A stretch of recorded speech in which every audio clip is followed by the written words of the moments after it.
I sometimes really struggle how to be a doctor, to be sustainable in what I'm doing and just be a feeling human being. I think burnout is very, very common. The system burns you out because it is bureaucratic and unfair and frustrating, and that can be challenging. I think we invest a lot. It doesn't mean that we can't regenerate, recuperate and, feel the reward as well. But I think the cost is high. This is Connect, Pause and Reflect, CPR for clinicians. In this series, we hear from paediatric clinicians from across Australia who joined us as part of a 4-year research project to share their reflections on the experience of delivering care for complex patients. Our hope is that their shared reflections may help others to feel empowered, more connected, and able to appreciate how they make a difference to patients and families and what sustains them in the many challenges they face.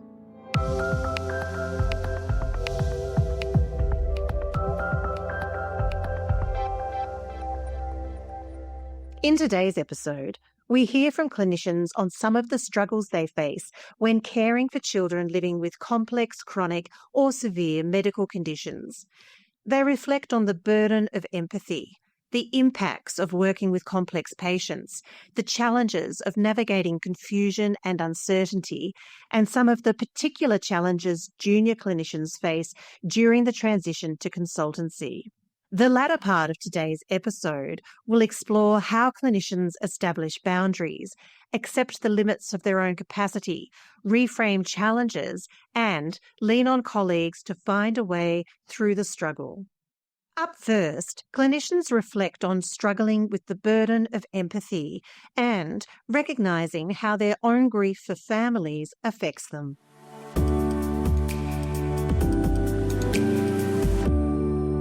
We have deep empathy. It's very hard to be a children's doctor and not have empathy because they are the purest. But I find it really difficult. There's been an explosion of genomic diagnoses and, the pressure of patients and other specialties and genetics to finally do something useful for these families and then to bring them down and say, there's 3 other people in this world and I don't know what to tell you. I try very hard to sit in that chair as a parent. And when I try to do that, I feel like I let them down because I don't have a cure. I can't get a clinical trial. I can't tell them what's going to happen to the child when they're 5 or 10. So I feel quite inadequate.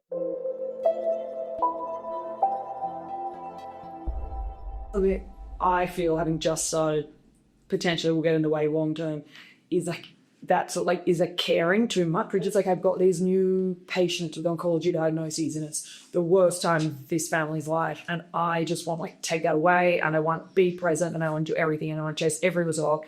And I'm so emotionally invested in their journey. And that's just not sustainable in itself. But I think for me, that's something that I see. If I want to have a 30-year career in oncology, I can't feel every single win and every single loss with every single family.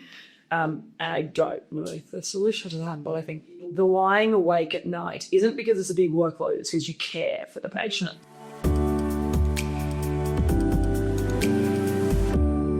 I sometimes really struggle how to be a doctor, to be sustainable in what I'm doing and just be a feeling human being.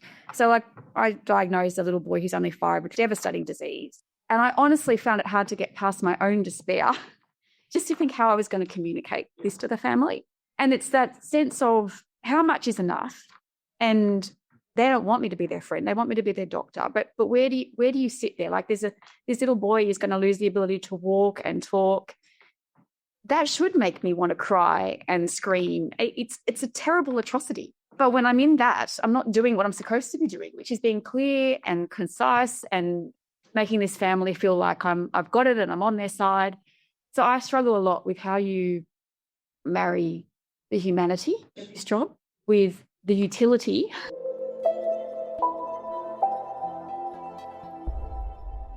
The family are on an extraordinary journey, the most human journey of all, right? All the mystery and coincidence and serendipity and tragedy and joy of their own lives.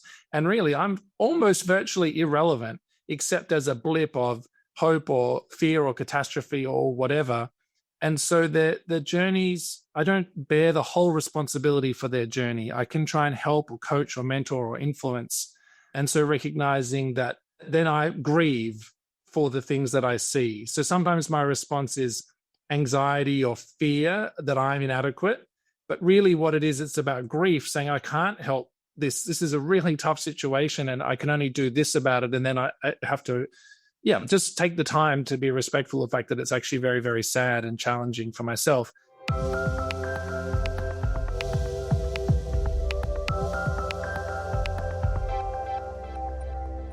In the next section, clinicians reflect on some of the impacts of working with complex patients, including the compassion fatigue they experience when dealing with unrelenting grief, feelings of guilt and not being able to do more, the struggle of continuously fighting in a system with limited resources, and being ill-prepared for overwhelming tragedy.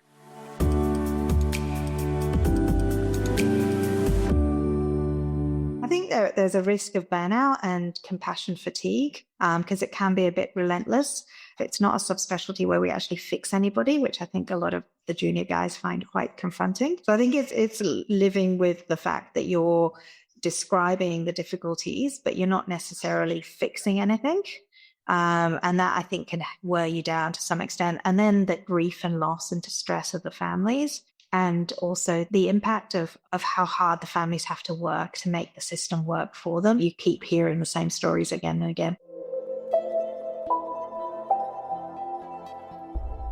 I think everyone gets tired and it's a feeling of guilt that you're not doing enough or you should be doing more, and you wish you could do more.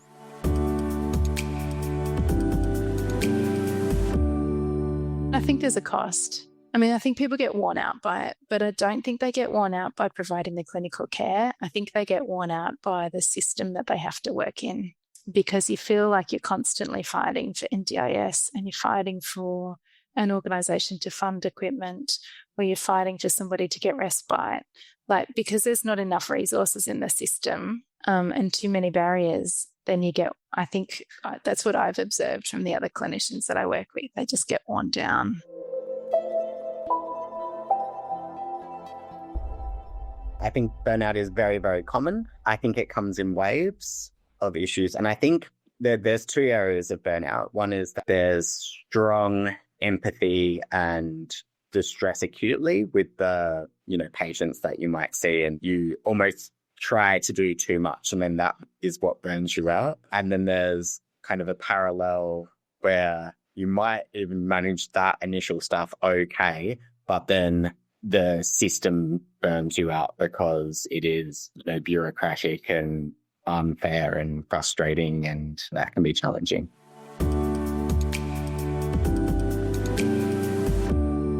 I think we invest a lot. It doesn't mean that we can't recuperate and, feel the reward as well. But I think the cost is high. We invest a lot, and sometimes, you have to really tell yourself that you think you've made a difference. You're not sure, but you do think you have, but you don't always see it.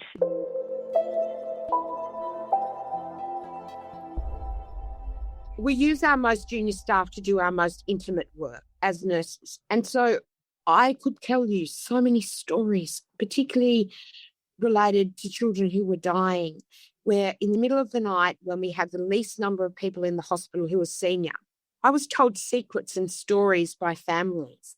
I was 19. I hadn't lived. I had no idea what it felt like to have a child with a brain tumour who just learned to walk, who was now falling over and who now would never reach any milestone.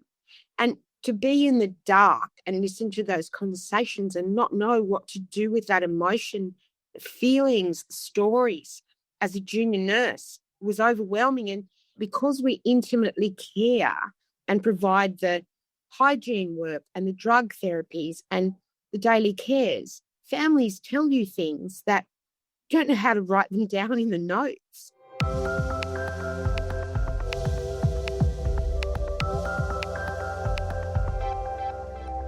In the next section, clinicians discuss the challenges of struggling through confusion and uncertainty with families and the importance of bringing them clarity.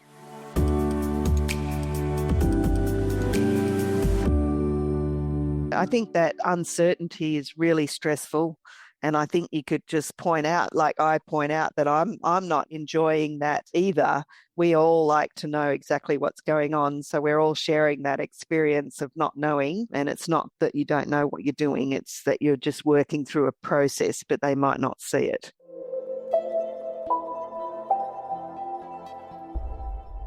Confusion in parents is usually a combination of a mismatch of expectation, knowledge and reality. And it kind of depends on where the family are in their road to really understanding or appreciating what the condition means. And it can take some parents a very, very long time. It's early on, you're always dealing with people not knowing. Expectations are really hard. They have hopes, but they know they're mismatched because they don't understand. But down the track, it sometimes surprises you how still what sort of expectations and hopes they have for a child that may be a bit beyond what that child will be capable of. And it's not, you don't want to sort of ruin their hopes, but you do also have to go back to some, again, information and going over things as gently and nicely as you can, I think, and within the bounds of how that family works as well.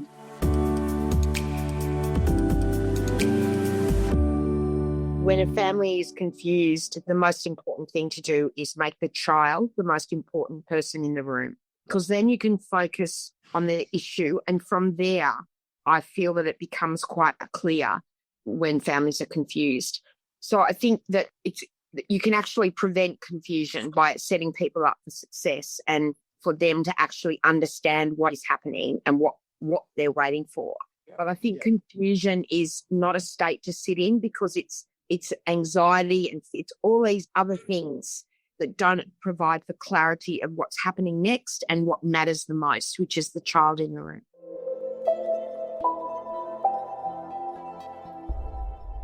Sometimes my role in some of this, in carrying the process with the families, is to actually ask the silly questions. So, I think part of what I achieve is actually to say, whilst I think I might know the answer, but because I'm generally required to know a bit about everything, I'm really not 100% sure, and I'm just going to ask. I'm going to ask that specialist. I'm going to ask that extra question to the geneticist where I know they've explained it to the family, but actually it's not clear in my head. And they're going to ask me again. So how am I going to try and translate that information again in my terms when I meet with them?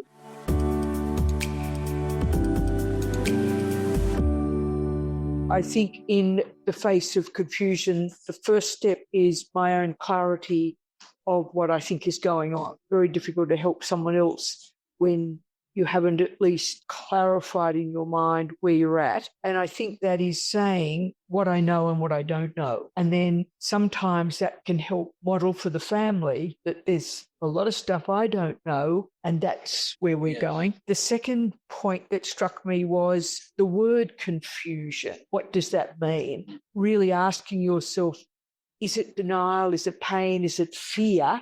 Or is it a knowledge problem? A little bit of reflection on that. And then maybe questions, what is your understanding? To ask them of where your child is at the moment, or what is the illness and what are you thinking about? So you really do know, is it confusion, or is it the same lack of knowledge you have? Is it I just can't go there, or whatever? So I think that's all important.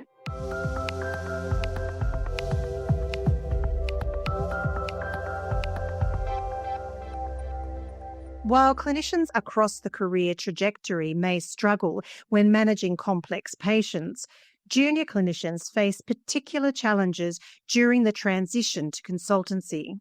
In this next section, junior doctors reflect on their recent transition from trainee to consultant and some of the challenges they experienced.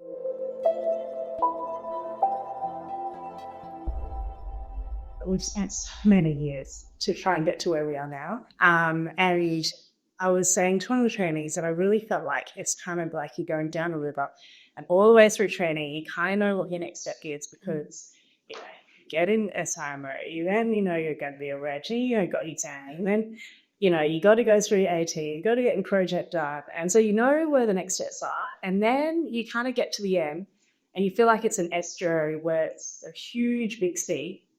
Okay, so now I'm there. What the heck do I do now? And then you realize that there are no jobs. I think that's been a big learning curve, like going from that little stream to the big sea.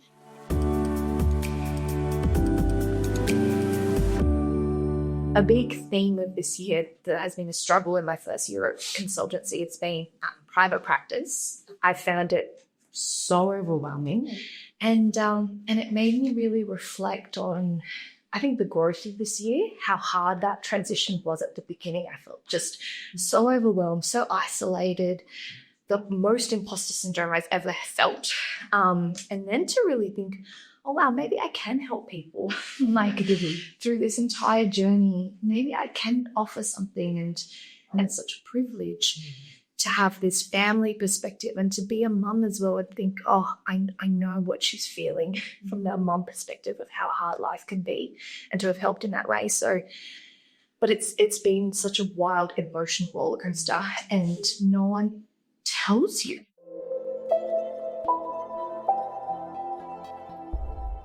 We don't have that structure that we used to have as we were going through our training. We have our senior resident registrar, fellow consultant sort of level of support system. And now at this point in our career, not having that structure of support around us, I think that's something that can get in the way, which can be isolating.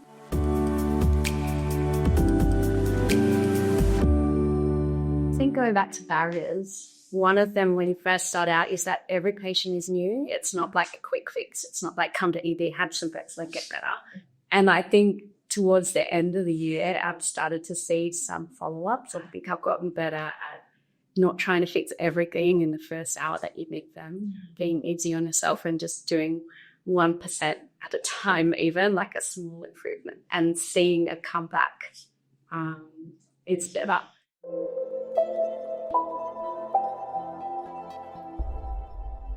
We need to actually look back and be proud of ourselves and think, well, we have come a long way to get here. And often we don't do that. I think I certainly am bad at reflecting on the achievements and only think of what I haven't done and what I need to do rather than that. So it's good to probably congratulate each other on where we're up to.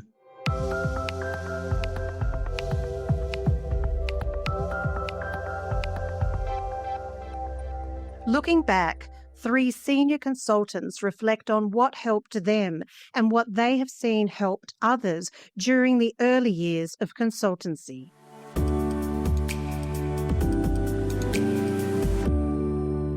I think the difficulty is that there is a real gap between you being ready to be a consultant and the actual process of being a consultant. There's such competing interests. When you do get to be a consultant, you're really quite unsure of yourself. You're always second-guessing yourself and sometimes overcompensating for making sure you know everything. Also, you've always been in the public system, sometimes feel like being in the private system is selling out somehow when it's not, but somehow you feel judged about that. I mean, some consultants can drown and really struggle in those first few years.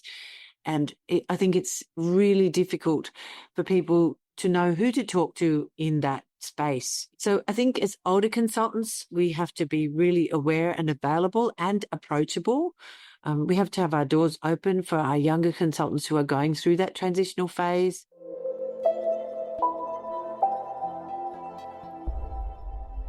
I think the transition from being a fellow, and you're kind of at the top of where you are for a junior doctor, to that responsibility of being the consultant, that can be really challenging for some people. And it can happen where you're the fellow one day and the consultant having to make challenging decisions the next day.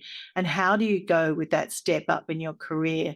And I think it's really important that you feel supported by whichever institution, But then again, you also may be going to another place, another state, another town, another country, and you may not have that support network. So it is really important to actually then find your support network wherever you might go. But you also go back to the people that you've used in the past that you can have a conversation with. You can say, I'm finding this difficult. What would you do in this situation? And it's not just the clinical cases, but just how you're coping with the position.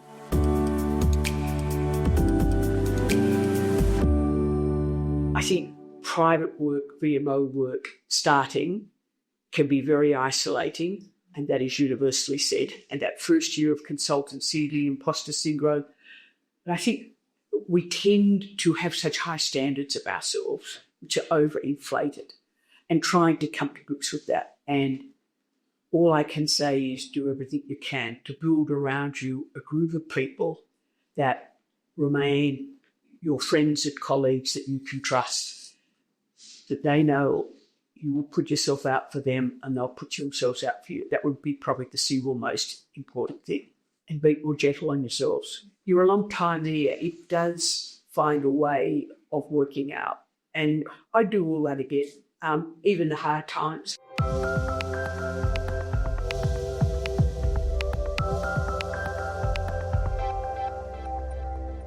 To conclude today's episode, clinicians reflect on finding a way through the struggle. Up first, clinicians emphasise the importance of establishing professional boundaries and accepting the limits of their own capacity.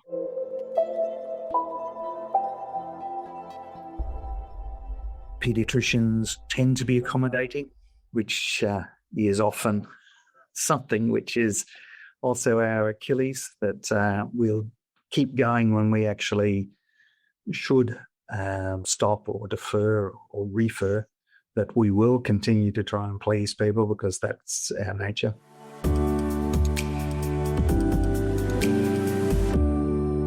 These patients that you're so invested in, it's so hard at the end sometimes, in particular, to separate yourself from it and be strong, and not let it sort of pervade your home life. And I've had that happen to me too.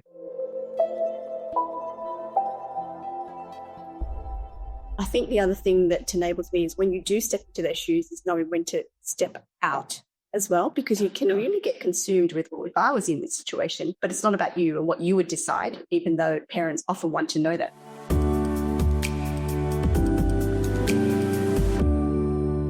That's also another tension that I try and balance, is almost self-improvement versus kind of self-acceptance. So at what point is your lack of knowledge or your lack of insight about a particular gene or a particular clinical trial, there is always that pressure to learn more. And I think it's a valid pressure and it's an obligation as a doctor, or any healthcare professional. But at some point you have to accept you're not going to know everything, and that even if you did know everything about a particular disease, that might not empower you with the capacity to fix the condition. So it's that you don't want to be complacent, but at the same time, you cannot commit to have read every journal article or to be working 24 hours in the day. So where do you sit where you're comfortable with that balance?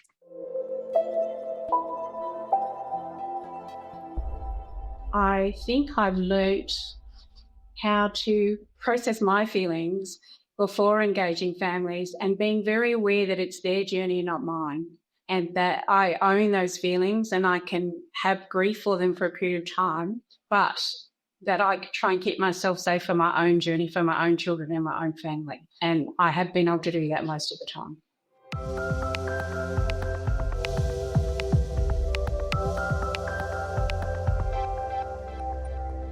Clinicians further reflected that reframing difficulties helped them to find a way through the struggle.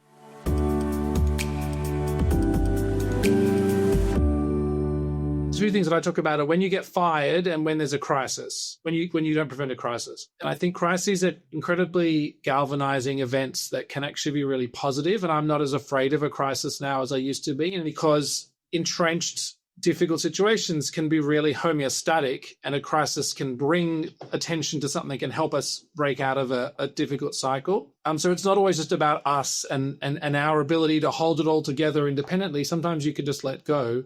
And the other thing was getting fired by a family used to feel really, it would sting my ego. But actually, we're just not that important for people that we're not important to. So families that we can find a common ground, we can make a massive difference over time. But if we're not the right fit, that's just what it is. And I think it can be reassuring to recognize that being fired is okay. There's lots of times when you think, I didn't do a very good job with that, or I could have done better. But the healthy mindset is to say, okay, well, what could I have done better, and what can I learn from that to try and put in place next time? And so rather than sort of wallow in a pit of despair about how hopeless I am at something, think, how can I make it better for next time, and learn from it.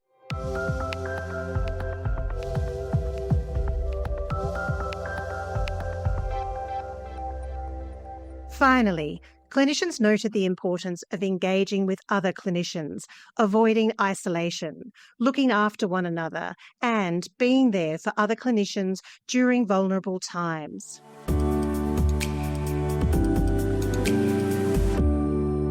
My first consultant job, I moved to the country. And the person I went to join resigned and left the same day I arrived. So it was literally me on my own, no other paediatricians in town. And that was really challenging because it was my first consultant job. And I'll never forget a phone call by a wonderful neurologist who rang me and said, oh, look, I come up to the town occasionally. I know you've just started, but if you've got anything you want to chat to me about, just call. And on a Friday afternoon, he'd just call me and he'd go, how was this week? Nothing to do about the patients, nothing to do about anything that we were dealing with on a clinical level, but how are you coping in town? I know you're on your own. That kept me going in those first few months when it was literally just me.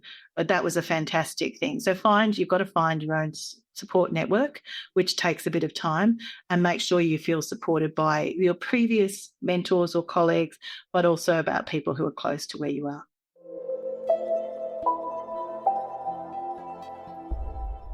We're managing them through all situations. And I guess the thing is, you're not to think you're always alone in trying to grapple with all of these different phases. And, engaging other teams to help is always beneficial for everybody, yourself included, because it's self-protective as well. You can't just bear the burden of these big decisions and big life-changing, forks in the road for families. And it is good to have other teams like PalCare help you.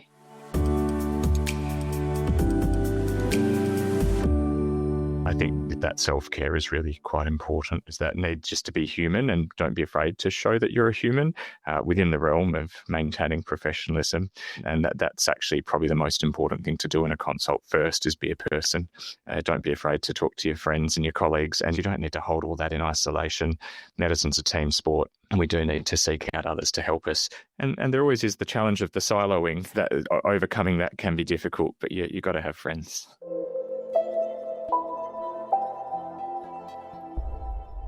I read books sort of imagining a marathon, and I think everyone thinks they're the only one struggling through. Everyone hits the wall at some point. Everybody needs that core from the side, someone they don't know that's cheering them on. They might have trained with someone who can't finish the race. And that's sort of what I imagine for each of us. We are in a day journey together, and we've all got the same goals, caring for patients.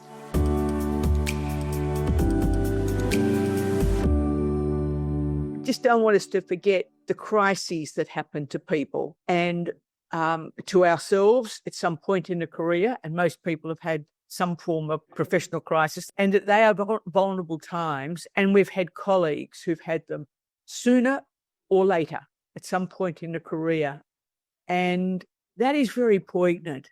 And as a profession, how do we respond to that? There are casualties in our profession. it is something I think we ought to think about.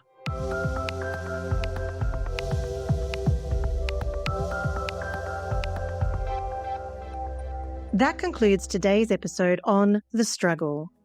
If this topic brought up anything emotionally distressing for you, help is available. Australian listeners can call Lifeline on 13 11 14 for 24-hour counselling and crisis support. If you're interested in learning more about the research project behind these podcasts or about hosting Connect, Pause and Reflect sessions in your workplace, further resources are available on the Sydney Children's Hospitals Network website. We would like to acknowledge the ClinEquip steering group led by Professor Annie Bai, including Fleur Leman, Professor Kenneth Nunn, Suzanne Nevin, Erin Beavis, Rachel McLaughlin, Rebecca McIntosh, Doctors Rani Sachdev and Elizabeth Palmer, and the ClinEquip Advisory Group who contributed to the co-design of these resources. We thank the Manildra Group for philanthropic funding. Thank you for listening.